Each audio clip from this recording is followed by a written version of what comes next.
깊은 산골에 자리한 외딴집이 하나 있었습니다. 그곳은 오랜 세월 동안 비바람에 시달려 벽은 흐릿해졌고 창문도 먼지에 가려져 빛이 제대로 들어오지 않았어요. 이곳에서 홀로 지내던 박노인은 세상과 완전히 단절된 삶을 살고 있었습니다. 그는 이미 60을 훌쩍 넘긴 나이에 들어섰고 세월의 흔적은 그의 굽은 어깨와 거칠어진 손등에 고스란히 남아 있었습니다. 아침이면 어김없이 박노인은 산책을 나갔어요. 이른 새벽의 공기는 차갑고 묵직했지만 그 차가움이 오히려 마음을 가라앉히는 듯했죠. 오늘도 똑같은 하루겠지. 낮게 중얼거리며 걷는 그의 눈에는 멀리서 희미하게 보이는 산골 마을이 들어왔습니다. 연기가 피어오르는 굴뚝들, 소를 몰고 가는 농부, 그리고 멀리서 들려오는 닭 울음소리까지. 세상은 여전히 살아 움직이고 있었지만 그와는 전혀 상관없는 일처럼 느껴졌습니다. 집으로 돌아와 밭일을 시작하는 것도 늘 하던 일이었어요. 그는 작은 밭에 앉아 흙을 고르고 마른 잡초를 뽑아내며 시간을 보냈습니다. 작물은 많지 않았지만 그가 먹고 살기엔 충분했죠. 그러나 밭일을 하는 동안에도 그의 머릿속은 늘 과거의 기억들로 가득 찼습니다. 아빠, 내가 이거 심었어. 어때? 예쁘지? 정식 씨, 너무 무리하지 말고 쉬세요. 나중에 같이 해요. 그 기억은 늘 환상처럼 맑았지만 현실로 돌아올 때마다 마음을 아프게 만들었어요. 그는 고개를 들어 자신이 손질하던 밭을 바라보았어요. 예전에는 이 밭에서 가족과 함께 일했는데 이제는 혼자뿐이라는 사실이 더욱 실감났습니다. 20년 전 그를 송두리째 바꿔놓은 그날의 화재는 모든 것을 앗아갔습니다. 아내와 딸, 그리고 그가 소중히 지켜온 작은 공장까지도 한순간에 잿더미가 되었어요. 도시에서 살던 그는 그날 이후 모든 것을 버리고 이 산골로 숨어들었습니다. 모든 걸 잊고 싶었다. 라고 말하지만 마음속에서는 그날의 기억이 잊히지 않았습니다. 이게 벌이지. 박노인께서는 혼잣말로 중얼거리며 거친 손으로 얼굴을 문질렀습니다. 가족을 지키지 못했다는 죄책감과 그들에게 돌아갈 수도 없다는 무력감이 그의 삶을 짓눌렀습니다. 그러나 그날 오후 그는 이상한 기척을 느꼈어요. 평소에는 들리지 않던 발소리가 뚜렷하게 들려왔거든요. 처음에는 바람 소리라고 생각했지만 점점 가까워지는 발걸음 소리에 그는 눈살을 찌푸렸습니다. 누가 산 위까지 올라오는 거야. 박노인은 방망이를 집어들고 문 앞으로 다가갔어요. 그가 문을 열자 낯선 남자가 서 있었습니다. 말끔한 양복에 단정한 머리, 한 손에는 무거워 보이는 가방을 들고 있었죠. 이 산골에서 보기 힘든 모습이라 박노인은 의아함과 경계심이 뒤섞인 표정을 지었습니다. 박정식 선생님 맞으십니까? 남자가 조심스럽게 물었어요. 누구요? 박노인은 인상을 찌푸리며 대답했습니다. 저는 선생님께 드릴 것이 있어서 찾아왔습니다. 이 가방 안에는 선생님께 돌아가야 할 것이 들어 있습니다. 남자는 여전히 공손한 태도였지만 그의 말은 불쾌하게 들렸습니다. 박노인은 고개를 갸웃거리며 물었어요. 무슨 헛소리를 하는 거요? 난 받을 돈도 없고 줄 돈도 없어. 당장 내려가요. 하지만 남자는 가방을 열어 보이며 낮은 목소리로 말했어요. 여기에 20억 원이 들어 있습니다. 선생님께 꼭 전해드려야 하는 돈입니다. 그 말을 듣고 박노인은 순간 멍해졌습니다. 20억이라는 금액은 그에게 너무나 비현실적으로 들렸어요. 산골에서 홀로 살아가는 자신에게 그런 돈이 올 리가 없었죠. 그는 남자를 의심스러운 눈빛으로 쏘아보며 말했습니다. 20억. 말도 안 되는 소리 하지 마시오. 그 돈이 왜 나한테 온다는 거요? 남자는 침착하게 대답했어요. 이 돈은 선생님께서 받아야 할 돈입니다. 제가 더 자세히 설명드릴 수는 없지만 반드시 선생님 손에 들어가야만 합니다. 박노인은 남자의 태도에 불쾌함을 느끼면서도 묘한 호기심이 생겼습니다. 남자는 거짓말을 하는 것처럼 보이지 않았고 그의 진지한 눈빛이 마음에 걸렸거든요. 도대체 정체가 뭡니까? 당신은 누군데 이런 돈을 가져온 거요? 남자는 잠시 망설이다 대답했어요. 저는 아버지의 부탁으로 이 돈을 가져온 사람입니다. 아버지가 돌아가시기 전에 이 돈을 꼭 전해달라고 하셨습니다. 박노인은 남자의 말을 듣고 더욱 혼란스러워졌습니다. 아버지라니? 난 당신 아버지가 누군지 알지도 못해. 더 이상 헛소리하지 말고 가시오. 남자는 한숨을 쉬며 말했어요. 저희 아버지가 남긴 마지막 부탁입니다. 선생님께서 왜 이 돈을 받아야 하는지는 차차 알게 되실 겁니다. 하지만 지금은 제가 말씀드릴 수 있는 게 여기까지입니다. 박노인은 혼란스럽고 화가 났습니다. 차차 알게 된다니. 이봐, 난 그런 돈 받을 이유도 없고 받을 생각도 없어. 그 돈 들고 어서 돌아가. 하지만 남자는 고개를 저으며 말했어요. 선생님께서 거부하셔도 이 돈은 선생님께 전달될 겁니다. 선생님만이 이 돈을 받을 자격이 있습니다. 박노인은 머리가 복잡해졌습니다. 그는 평생 돈 욕심 없이 살아왔고 지금도 밭에서 나오는 수확물로 충분히 살고 있었어요. 20억이라니 그런 거금은 그저 무거운 짐처럼 느껴졌습니다. 그러나 그 남자의 태도는 한결같이 진지했고 그가 숨기고 있는 사연이 분명 있어 보였어요. 박노인은 결국 남자를 집 안으로 들이며 말했습니다. 좋아요. 일단 들어와요. 하지만 이 돈의 정체를 납득할 수 있게 설명하지 못하면 바로 돌려보낼 거예요. 남자는 집 안으로 들어오며 주변을 살폈습니다. 낡고 오래된 가구들과 검게 그을린 벽은 이곳이 한동안 손길이 닿지 않았다는 걸 보여주고 있었죠. 그는 잠시 앉은 후 자신의 이야기를 꺼내기 시작했어요. 선생님께서 기억하실지 모르겠지만 20년 전 선생님의 가족이 사고를 당했을 때 그 배후에는 저희 가족이 있었습니다. 박노인은 남자의 말을 듣고 순간적으로 심장이 얼어붙는 것 같았어요. 그는 남자를 노려보며 물었습니다. 무슨 소리를 하려는 거요? 남자는 가방을 닫으며 차분히 말을 이었습니다. 그날의 화재는 단순한 사고가 아니었습니다. 저희 아버지가 공장을 빼앗기 위해 저지른 일이었죠. 선생님의 땅과 공장은 아버지의 사업 계획에 방해가 되었고 아버지는 극단적인 수단을 택했습니다. 박노인은 온몸이 떨리기 시작했어요. 남자의 말을 듣는 내내 분노와 슬픔이 밀려왔죠. 그게 사실이란 말이요? 당신 아버지가 우리 가족을 죽였다는 거요? 남자는 고개를 끄덕이며 낮은 목소리로 말했습니다. 저희 아버지가 하신 일입니다. 저는 그것을 숨기고 살 수 없었습니다. 그래서 이 돈은 그 죄에 대한 최소한의 대가로 준비된 것입니다. 박노인은 의자를 부여잡으며 깊은 한숨을 내쉬었어요. 그의 머릿속은 그날의 화재 장면으로 가득 찼습니다.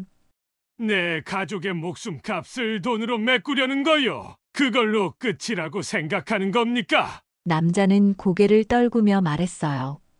아닙니다. 저는 그저 아버지의 죄를 대신 갚기 위해 이 일을 하고 있을 뿐입니다. 박노인은 복잡한 감정에 휩싸였습니다. 이 남자가 미워 보이기도 했지만 그의 진심은 느껴졌어요. 박노인은 잠시 침묵하다가 조용히 입을 열었습니다. 이 돈을 받으라고? 그게 내 가족을 죽인 죄를 씻어줄 거라 생각하는 거요? 남자는 대답하지 못하고 고개를 숙인 채 있었습니다. 박노인은 한숨을 쉬며 벽 너머 창밖을 바라봤습니다. 박노인은 방 안에 앉아 가방에 담긴 20억 원을 멍하니 바라봤습니다. 눈앞에 쌓인 돈다발은 현실감이 없었고 가방이 아니라 큰 돌덩이처럼 느껴졌어요. 그의 마음속에서는 분노와 혼란이 뒤섞이고 있었습니다. 남자는 조용히 앉아 그가 입을 열기만을 기다리고 있었죠. 그렇게 말했으면 책임을 져야지. 말해봐요. 당신 아버지가 무슨 짓을 했는지 다 털어놔요. 박노인은 눈을 매섭게 뜨며 남자를 노려봤습니다. 남자는 한숨을 쉬며 고개를 끄덕였어요. 알겠습니다. 제가 아는 모든 것을 말씀드리겠습니다. 남자는 이야기를 시작했습니다. 20년 전 박노인의 공장은 동네에서 작지만 성실한 사업체로 잘 알려져 있었습니다. 박노인은 공장을 운영하며 마을 사람들에게 일자리를 제공했고 가족과 함께 평범한 행복을 누리며 살고 있었죠. 그러나 그 공장이 누군가의 눈에 들어왔습니다. 바로 그의 아버지, 김명호라는 이름의 부동산 개발업자였죠. 아버지는 선생님의 공장을 눈여겨보고 있었습니다. 그 땅이 앞으로 크게 개발될 가능성이 높았기 때문이죠. 그런데 선생님께서 그 땅을 팔지 않겠다고 단호히 거절하셨습니다. 그래서 박노인은 숨죽인 채 남자의 말을 기다렸습니다. 아버지는 협박을 시작했습니다. 선생님께서 가족과 함께 떠나지 않으면 큰일이 날 거라고 말이죠. 하지만 선생님께서는 굴하지 않으셨습니다. 그게 아버지의 화를 샀습니다. 남자는 고개를 떨구며 말을 이어갔습니다. 결국 아버지는 공장에 불을 질렀습니다. 그것만으로 끝났어야 했는데 아버지는 그 안에 사람이 있을 거라는 걸 알면서도 불을 질렀습니다. 박노인은 남자의 이야기를 듣는 내내 손이 떨렸습니다. 그는 눈을 감고 그날의 기억을 떠올렸어요. 그날의 화재는 순식간에 번져 공장을 집어삼켰고 아내와 딸은 그 안에 갇혔습니다. 자신은 필사적으로 그들을 구하려 했지만 그 뜨거운 불길 속에서 아무것도 할 수 없었습니다. 당신 아버지가 그런 짓을 했단 말이오. 우리 가족을 불 속에 가둔 게 이 아버지란 말이냐? 박노인은 탁자를 내리치며 소리쳤습니다. 남자는 고개를 숙인 채 말했습니다. 그렇습니다. 아버지는 평생 이 일을 후회하며 살았지만 끝까지 용서를 구하지 않았습니다. 아버지는 자신의 죄를 끝내 부정하며 살다 갔습니다. 하지만 저는 달라요. 아버지가 죽기 전 그 돈을 모아 선생님께 전해드리라고 했습니다. 그게 용서를 구하는 방식이라고 생각하나? 이 돈이 우리 가족의 목숨값을 대신한다고 생각해? 박노인의 목소리는 분노로 떨렸습니다. 저도 이 돈이 충분하지 않다는 것을 압니다. 하지만 저는 이 돈이 선생님의 삶을 조금이라도 바꿀 수 있길 바랍니다. 그리고 그것이 아버지의 죄를 조금이라도 갚는 길이라고 믿습니다. 박노인은 남자의 진심 어린 말에도 분노를 누를 수 없었어요. 그는 자리에서 일어나 집 안을 서성였습니다. 남자의 이야기는 그의 오래된 상처를 다시 헤집고 있었죠. 하지만 남자가 내뱉은 또 다른 한마디가 그의 발을 멈추게 했습니다. 하지만 한 가지 더 있습니다. 그날의 화재에서 선생님의 딸은 살아남았습니다. 박노인은 그 말을 듣고 멍해졌습니다. 한참 동안 아무 말도 하지 못한 채 남자를 바라봤어요. 뭐라고 했어? 그는 나지막이 물었습니다. 선생님의 딸은 그날 죽지 않았습니다. 그녀는 기억을 잃은 상태로 발견되었고 저희 집에서 키워졌습니다. 네가 지금 무슨 소리를 하는 거야? 박노인은 믿을 수 없다는 듯 남자를 노려봤습니다. 아버지가 그녀를 데려갔습니다. 아무도 모르게요. 선생님의 딸은 그 후로 제 동생처럼 자랐습니다. 하지만 그녀는 자신이 누구인지, 과거에 무슨 일이 있었는지 전혀 기억하지 못합니다. 박노인의 손이 떨리기 시작했습니다. 그는 숨이 막히는 듯 가슴을 붙잡으며 간신히 말을 이어갔습니다. 그럼 내 딸이 살아있다는 거냐? 네, 살아 있습니다. 지금도요. 남자는 조심스럽게 말을 이어갔습니다.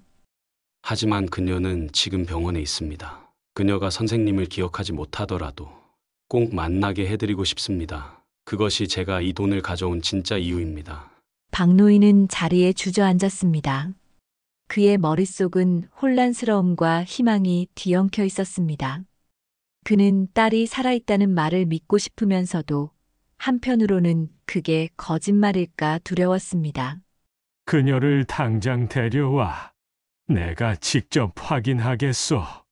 남자는 고개를 끄덕이며 대답했습니다. 알겠습니다. 그녀를 데려오겠습니다. 하지만 시간이 조금 필요합니다. 박노인은 남자를 노려보며 말했습니다. 만약 이게 너의 거짓말이라면 너희 가족은 다시는 용서받지 못할 거야. 알겠소? 네, 그렇게 하겠습니다. 남자는 고개를 숙이며 집을 나섰습니다. 남자가 떠난 뒤 박노인은 텅 빈 집안에 홀로 앉아 다시 가방을 바라봤습니다. 그 안에 든 돈보다도 그의 마음을 흔들었던 것은 딸이 살아있다는 그 한마디였습니다. 그의 가슴 한편에서는 희망이 피어났지만 또 한편에서는 이 모든 것이 거짓일지도 모른다는 불안감이 그를 짓눌렀습니다. 남자가 떠난 뒤 박노인은 혼란스러운 감정 속에서 꼼짝도 하지 못했습니다. 그는 눈앞의 가방을 멍하니 바라보다가 깊은 한숨을 내쉬며 자리에서 일어났어요. 밖에서는 바람이 세게 불고 있었고 나뭇가지들이 창문을 두드리는 소리가 났습니다. 하지만 그의 마음속은 그보다 더 거센 폭풍이 휘몰아치고 있었죠. 그는 딸의 얼굴을 떠올리려 했습니다. 하지만 머릿속에 떠오르는 건 흐릿한 기억뿐이었어요.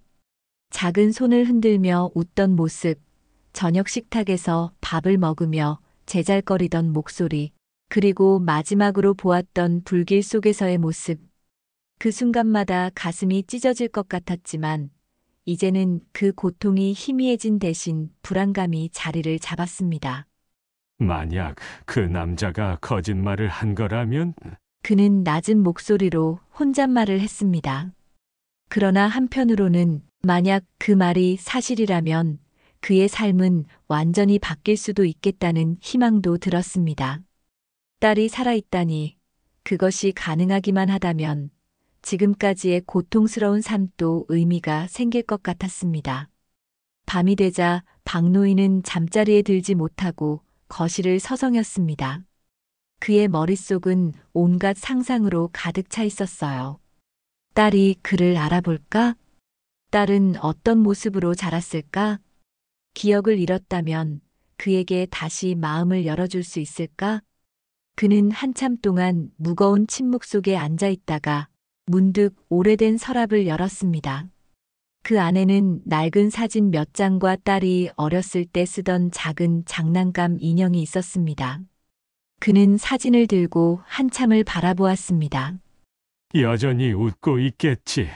나를 기억하지 못해도 행복하게 살았으면 좋겠어. 그는 사진을 쓰다듬으며 조용히 중얼거렸습니다.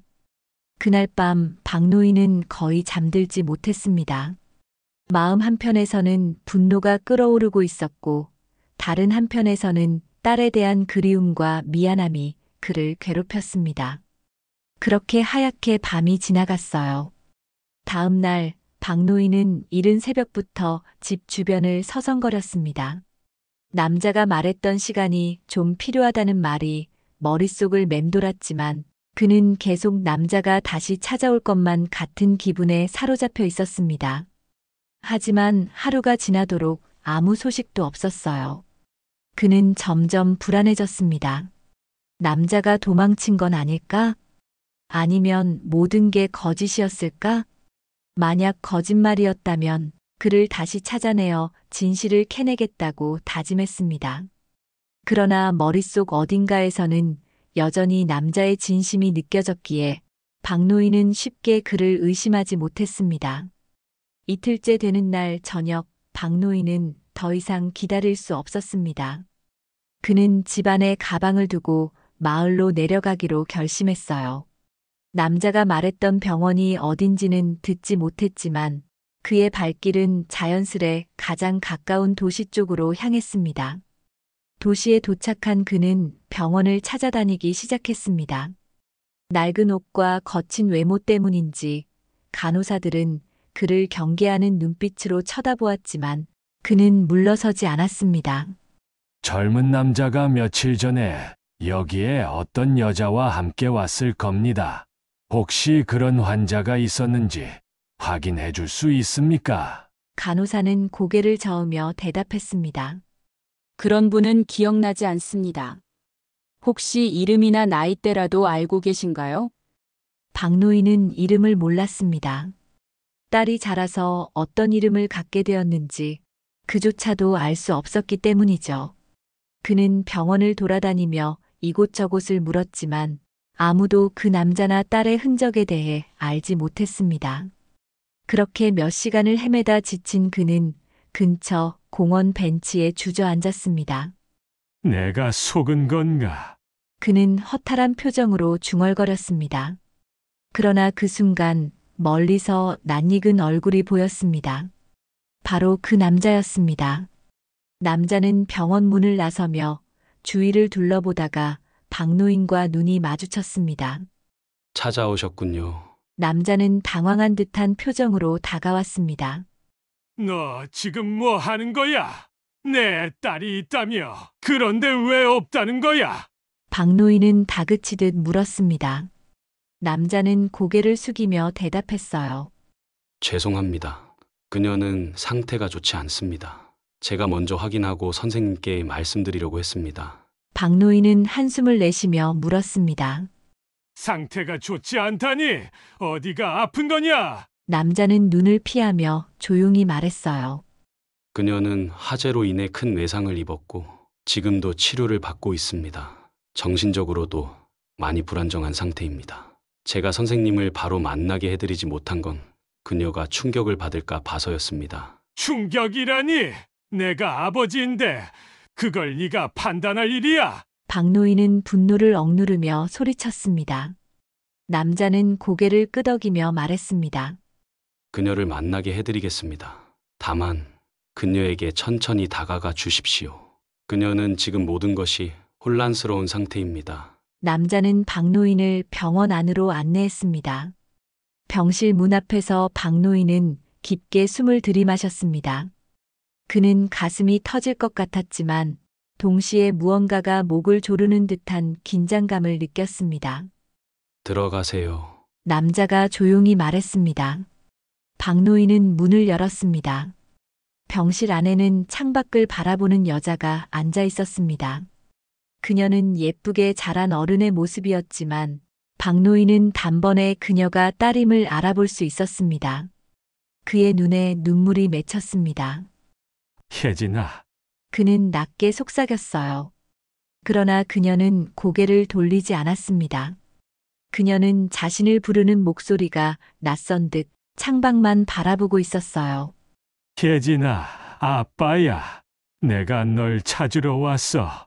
박노인은 떨리는 목소리로 다시 말했습니다.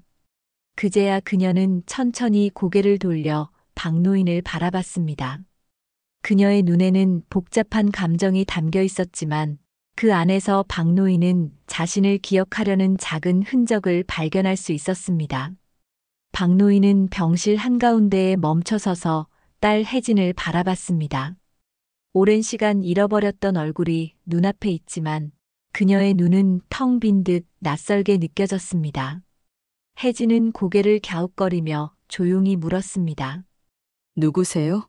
그 한마디에 박노인의 심장은 내려앉는 것 같았습니다. 그는 떨리는 목소리로 답했어요. 혜진아, 내가 너의 아빠야. 기억 못 하겠니?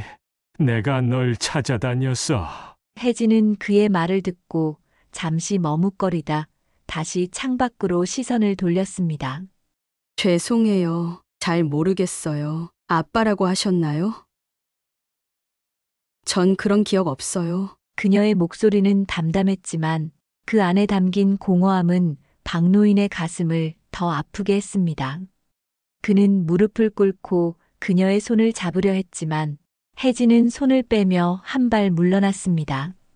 미안해요. 그냥 가까이 오지 말아주세요. 병실 문 밖에서 이 광경을 지켜보던 남자가 조심스럽게 다가와 박노인의 어깨를 잡았습니다. 말씀드렸잖아요. 그녀는 아직 모든 것이 혼란스러운 상태입니다. 박노인은 고개를 떨군 채 남자의 손을 뿌리쳤습니다. 이게 다 네 아버지 때문이야. 내 딸을 이렇게 만든 것도, 우리 가족을 파괴한 것도 네 아버지라고. 그는 남자를 노려보며 분노를 터뜨렸습니다. 하지만 남자는 반박하지 않고 고개를 숙였습니다. 맞습니다. 모든 것은 제 아버지의 잘못입니다. 그래서 제가 이 모든 걸 바로잡으려고 하는 겁니다. 혜진 씨가 선생님을 받아들일 수 있게 천천히 도와드리겠습니다. 그날 밤 박노인은 병원 근처 작은 여관에서 잠을 청했지만 머릿속은 온갖 생각으로 가득 차 잠들 수 없었습니다. 혜진의 낯선 표정과 그 한마디 누구세요? 라는 말이 계속 떠올랐습니다. 그는 사진 속에서 웃던 혜진의 모습을 떠올렸습니다. 그날 밤 불길 속에서 혜진을 잃었다고 생각했는데 이렇게 살아있다니. 하지만 그는 그녀를 잃은 것과 다름없는 기분이 들었습니다. 내가 뭘 해야 하지? 어떻게 해야 너의 기억을 되찾을 수 있을까? 박노인은 천장을 보며 깊은 한숨을 내쉬었습니다. 다음 날 아침, 박노인은 남자의 안내를 받아 다시 병원으로 향했습니다. 이번에는 혜진과 다시 대화할 준비가 되어 있었습니다. 그는 딸을 위해 무엇이든 할 수 있다고 결심했죠. 병실 문을 열고 들어가자 혜진은 침대에 앉아 창밖을 바라보고 있었습니다. 그녀는 박노인이 들어오는 소리를 듣고 고개를 돌렸지만 여전히 낯선 표정이었습니다. 다시 오셨네요. 그녀는 가벼운 미소를 지었지만 그 미소는 거리를 두고 있었습니다. 혜진아, 박노인은 조심스럽게 다가갔습니다. 아빠야. 내가 너의 아빠야. 너가 기억을 잃었다고 해도 상관없어. 내가 널 다시 기억하게 해줄게. 그녀는 박노인의 말을 듣고 눈을 깜빡였지만 여전히 아무 말도 하지 않았습니다. 이걸 봐. 박노인은 주머니에서 낡은 사진 한 장을 꺼내 보여줬습니다. 사진 속에는 어릴 적 혜진이 인형을 들고 환하게 웃고 있는 모습이 담겨 있었습니다. 이게 너야. 내가 너와 함께 찍은 사진이야. 기억이 안 나더라도 너가 누구인지 알아야 해. 혜진은 사진을 조심스럽게 받아 들여다보았습니다. 그녀의 손가락이 사진을 따라 움직이며 얼굴을 더 가까이 가져갔습니다. 이건 제가 맞는 것 같아요. 하지만 왜 아무것도 기억나지 않을까요? 그녀는 고개를 저으며 혼란스러운 표정을 지었습니다. 괜찮아. 천천히 하면 돼. 박노인은 조용히 말하며 그녀의 손을 잡으려 했습니다.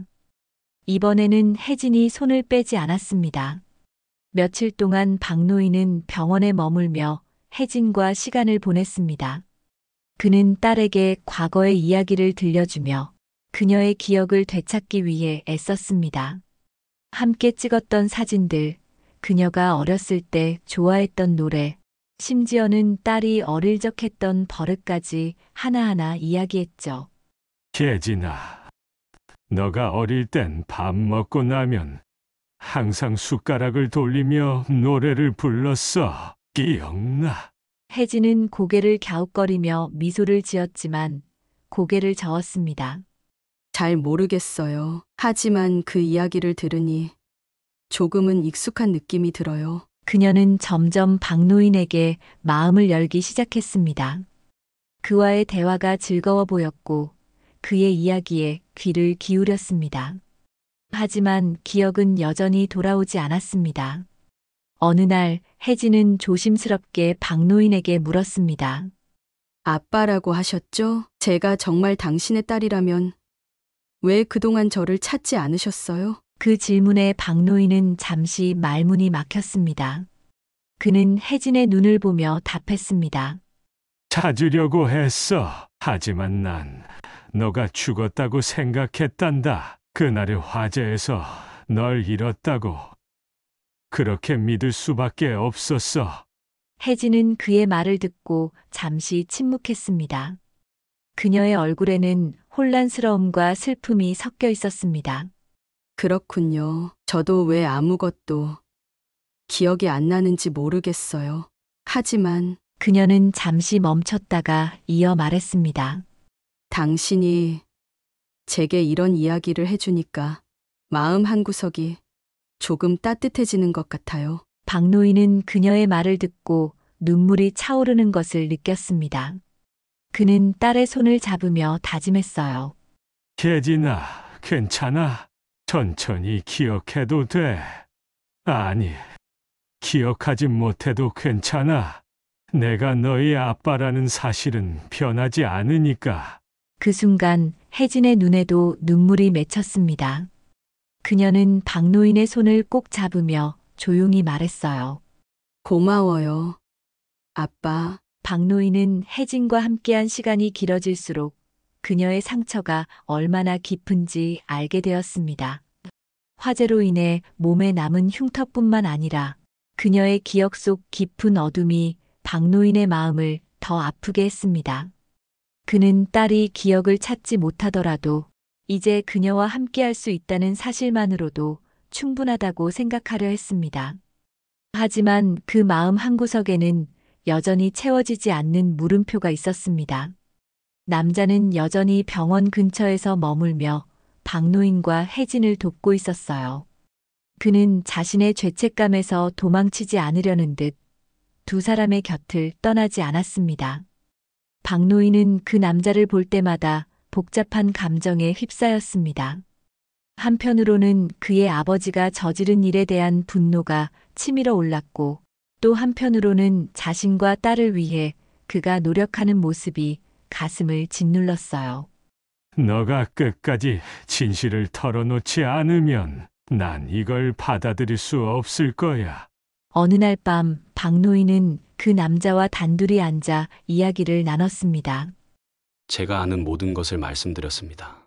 아버지의 죄, 그리고 제가 해야 할 일까지요. 남자는 고개를 숙이며 말했지만 박노인은 여전히 의심의 눈빛을 거두지 않았습니다. 네 아버지가 죽었다고 했지. 그런데 왜 지금까지 이걸 숨겨왔나? 넌 이 진실을 알고도 입을 다물고 있었잖아. 남자는 잠시 침묵하다가 입을 열었습니다. 그건 제가 두려웠기 때문입니다. 선생님을 만나 뵙는 것도, 제가 이 이야기를 털어놓는 것도 너무 무서웠습니다. 하지만 이제 와서 핑계를 대는 건 의미가 없겠지요. 죄송합니다. 박노인은 한숨을 쉬며 그의 말을 듣고 있었습니다.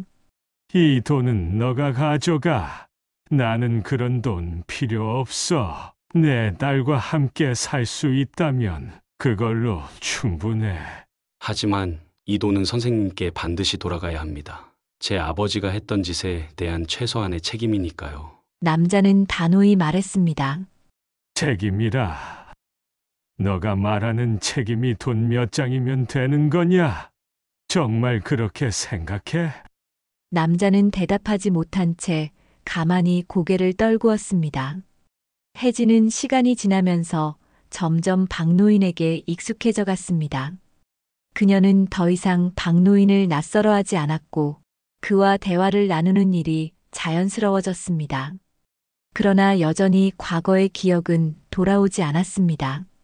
어느 날 혜진은 박노인과 함께 병원 근처 공원을 산책하며 말을 꺼냈습니다. 아빠. 저도 기억을 찾고 싶어요. 하지만 솔직히 겁이 나요. 기억이 돌아온다면 제가 더 아프게 될까 봐요. 박노인은 그녀의 손을 잡으며 말했습니다. 혜진아, 기억을 찾지 않아도 괜찮아. 넌 지금 그대로도 내 딸이야. 너가 누군지 알든 모르든 내게는 변함없는 사실이니까. 혜진은 그의 말을 듣고 고개를 끄덕이며 조용히 눈물을 흘렸습니다. 그렇게 말해줘서 고마워요. 하지만 제가 조금 더 노력해 볼게요. 언젠가 기억할 수 있을 것 같아요. 며칠 뒤 남자는 박노인을 찾아왔습니다. 그는 긴장한 표정으로 앉아 한숨을 쉬며 말을 꺼냈습니다. 선생님, 이제 마지막으로 말씀드릴 게 있습니다. 아버지가 남긴 진실 중 하나를 말씀드리지 못했습니다. 또 무슨 소리를 하려는 거야? 박노인은 날카로운 목소리로 물었습니다. 남자는 천천히 고개를 들며 대답했습니다. 사실 선생님의 딸을 병원에 데려온 건 아버지가 아닙니다. 그날 화재에서 그녀를 구한 건 제가 한 일이었습니다. 그리고 뭐? 박노인은 그의 말을 재촉했습니다. 아버지가 그녀를 데려가라고 지시했지만 저는 선생님의 딸을 제 가족과 함께 살게 하지 않았습니다. 그녀를 보호하기 위해 다른 곳으로 보내졌습니다. 제가 한 선택이었습니다. 박노인은 잠시 말을 잃었습니다. 그럼 너가 모든 걸 숨겼단 말이냐? 넌 내 딸의 인생을 혼자 결정했단 말이야. 그게 옳다고 생각했습니다. 그땐 아버지가 더 많은 해를 끼칠까 두려웠습니다. 하지만 지금은 제 선택이 틀렸다는 걸 알았습니다. 선생님께 정말 죄송합니다. 박노인은 깊은 한숨을 내쉬며 고개를 저었습니다. 지금 와서 그런 말을 한다고 달라지는 게 뭐가 있어? 하지만 너가 혜진을 지켜줬다는 건 인정해야겠지. 혜진은 시간이 흐를수록 조금씩 과거의 단편들을 떠올리기 시작했어요. 박노인과 함께 찍은 사진들, 어릴 적 들었던 이야기들이 희미하게나마 기억 속에 자리 잡기 시작했죠. 아빠, 어쩌면 제가 정말로 기억을 되찾을 수 있을 것 같아요. 그녀는 어느 날 박노인에게 미소를 지으며 말했습니다. 박노인은 그녀를 안으며 말했습니다. 기억하지 않아도 괜찮다 했지만 너가 그렇게 말해주니 고맙구나. 천천히 하자. 우리에겐 시간이 많으니까. 그는 딸과 함께 병원을 나서며 하늘을 올려다보았습니다. 맑고 푸른 하늘 아래에서 그는 처음으로 가벼운 마음을 느꼈어요. 그 후로 박노인은 혜진과 함께 새로운 삶을 시작했습니다. 딸을 위해 작은 집을 구했고 그곳에서 함께 생활하기 시작했어요. 혜진은 과거를 완전히 기억하지는 못했지만 아버지와 함께 보낸 시간은 그녀의 마음을 따뜻하게 채웠습니다. 남자는 박노인과 혜진에게 작별 인사를 건넸습니다. 그는 아버지의 죄를 대신 갚기 위해 더 많은 일을 하겠다고 약속하며 떠났습니다. 박노인은 마지막으로 그에게 말했습니다. 너가 한 일 절대 잊지 않을 거야. 잘 살아. 남자는 고개를 숙이며 조용히 대답했어요. 감사합니다. 저도 제 방식으로 속죄하며 살겠습니다. 박노인은 남자의 뒷모습을 바라보며 오랜 한숨을 내쉬었습니다. 과거는 완전히 잊을 수 없겠지만 이제 딸과 함께 새로운 시작을 할 수 있다는 사실만으로도 충분했습니다. 그는 딸의 손을 잡으며 말했습니다. 혜진아, 우리 이제 정말 행복하게 살아보자. 혜진은 박노인을 보며 환하게 웃었습니다. 네, 아빠, 그럴게요. 박노인은 잃어버린 딸을 다시 만났고 그녀와 함께 새로운 삶을 시작하며 오랜 고독을 끝낼 수 있었습니다. 그들의 앞날은 과거의 상처를 넘어 밝은 미래로 이어질 것입니다.